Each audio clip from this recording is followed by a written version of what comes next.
the raft.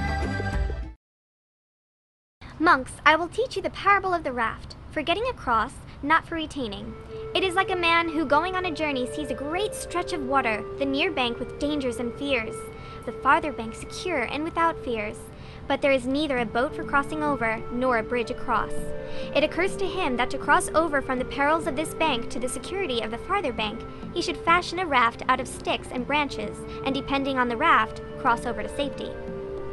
When he has done this, it occurs to him that the raft has been very useful, and he wonders if he ought to take it with him on his head or shoulders. What do you think, monks? That the man is doing what should be done to the raft? What should that man do, monks?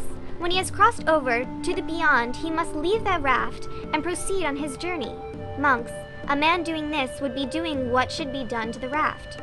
In this way, I have taught you Dharma, like the parable of the raft, for getting across, not for retaining. You, monks, by understanding the parable of the raft, must not cling to right states of mind and, all the more, to wrong states of mind. Think of the way the river was set up. The side that was right in front of the man was dangerous and scary, and the other side was peaceful and calm. Now think about the obstacles right in front of us on our day-to-day lives. You can see the problem, the harsh side of the river, and you can see where you want to get to, the calm, other side. The boat is what the man manifested to cross the river, but once his problem was solved, he no longer needed it. This story really shows an incredible way of life.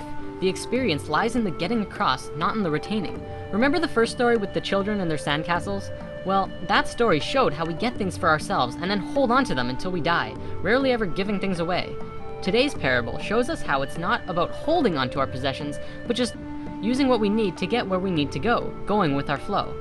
When you are done with something, learn to be free to give it up, because it does not serve you anymore. There is no reason to hold on to it, but that does not mean that it is useless. There will always be others that may find objects of value for a time, until they are also ready to move on and leave it for another. It's an endless cycle of giving. Namaste. Namaste. See you next time.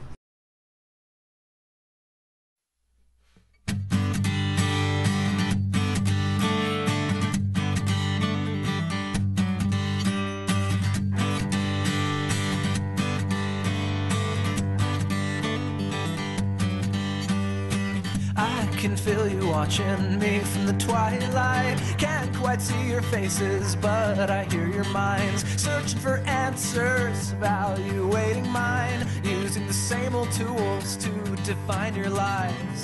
Nothing